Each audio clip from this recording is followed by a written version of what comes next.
ओम नमः शिवाय। श्री शिव महापुराण रुद्र संहिता पार्वती खंड अध्याय 9 और 10। मैना और हिमालय की बातचीत, पार्वती तथा हिमवान के स्वपन तथा भगवान शिव से मंगल ग्रह की उत्पत्ति का प्रसंग। ब्रह्मा जी कहते हैं, नारद, जब तुम स्वर्ग लोक को चले गए तब से कुछ काल और व्यतीत होने पर एक दिन मैना ने हिमवान के निकट जाकर उन्हें प्रणाम किया। फिर खड़ी होवे गिरी कामिनी मैना अपने पति से बोली, प्राणनाथ, उस दिन नारद मुनि ने जो बात कही थी उसको स्त्री स्वभाव के कारण मैंने अच्छी तरह नहीं समझा। मेरी तो यह प्रार्थना है कि आप कन्या का विवाह किसी सुंदर वर के साथ कीजिए।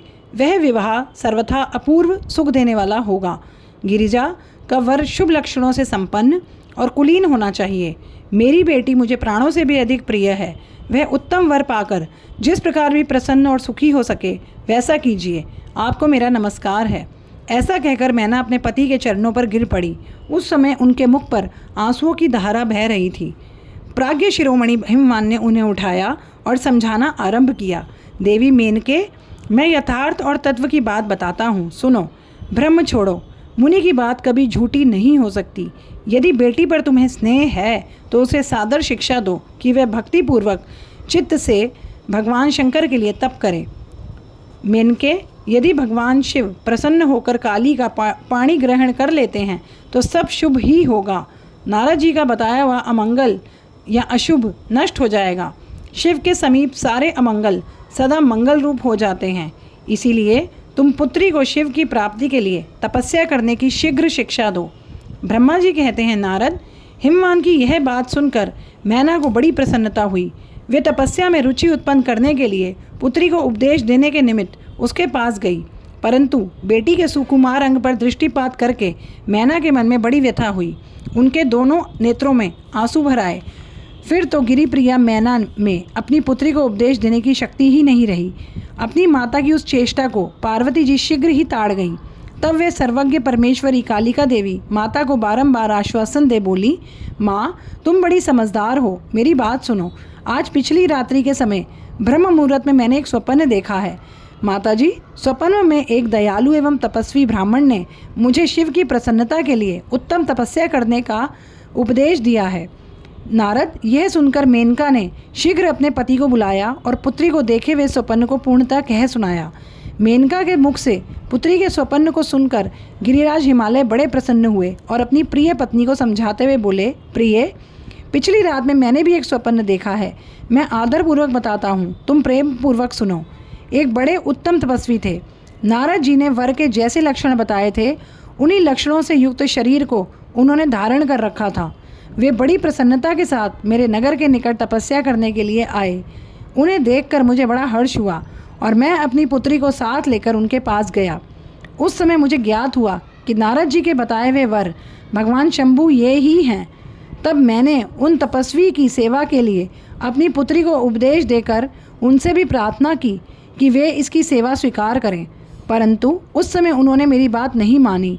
इतने में ही वहाँ सांख्य और वेदांत के अनुसार बहुत बड़ा विवाद छिड़ गया। तदंतर उनकी आज्ञा से मेरी बेटी वहीं रह गई और अपने हृदय में उन्हीं की कामना रखकर भक्तिपूर्वक उनकी सेवा करने लगी। सुमुखी, यही मेरा देखा हुआ स्वप्न है जिसे मैंने तुम्हें बता दिया। अतः प्रिय, मैंने कुछ काल तक इस स्वप्न के फल की परीक्षा या प्रतीक्षा करनी चाहिए। इस समय यही उचित जान पड़ता है। तुम निश्चित समझो, यही मेरा विचार है।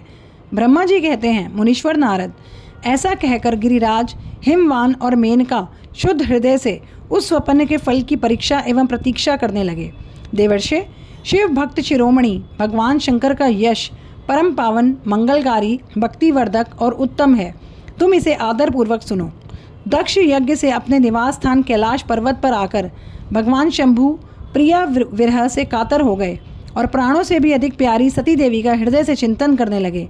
अपने पार्षदों को बुलाकर सती के लिए शोक करते हुए उनके प्रेमवर्धक गुणों का अत्यंत प्रीतिपूर्वक वर्णन करने लगे।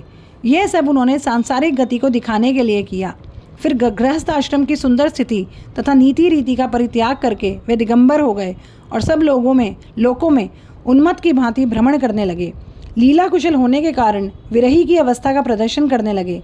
सती के विरह से दुखित हो कहीं भी उनका दर्शन न पाकर भक्त कल्याणकारी भगवान शंकर पुनः कैलाश गिरी पर लौट आए और मन को यत्नपूर्वक एकाग्र करके उन्होंने समाधि लगा ली। जो समस्त दुखों का नाश करने वाली है।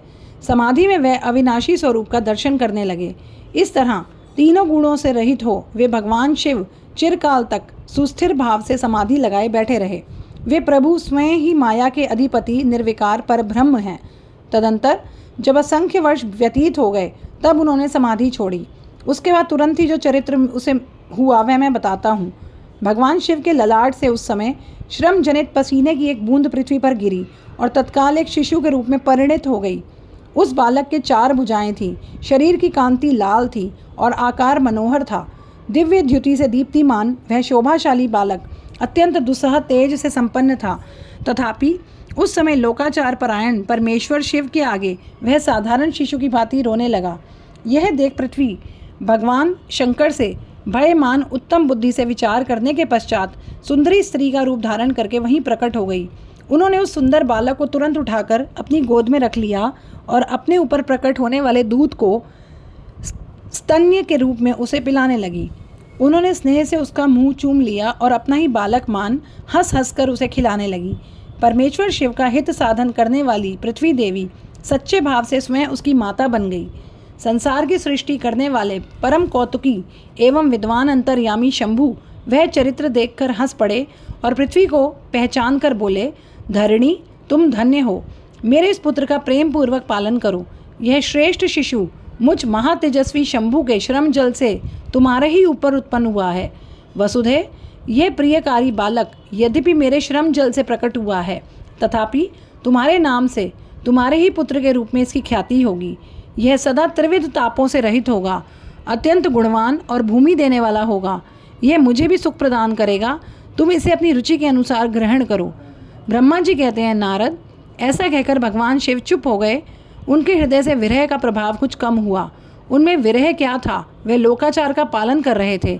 वास्तव में सत्पुरुषों के प्रिय श्री रुद्रदेव निर्विकार परमात्मा ही हैं। शिव की उपयुक्त आज्ञा को शिरोधार्य करके पुत्र सहित पृथ्वी देवी शीघ्र ही अपने स्थान को चली गईं। उन्हें अत्यधिक सुख मिला। वह बालक भौम नाम से प्रसिद्ध हो युवा होने पर तुरंत काशी चला गया और वहाँ उसने दीर्घ काल तक भगवान शंकर की सेवा की। विश्वनाथ जी की कृपा से ग्रह की पदवी पाकर वह भूमि कुमार शीघ्र ही श्रेष्ठ एवं दिव्य लोक में चले गए, जो शुक्र लोक से परे हैं। ओम नमः शिवाय।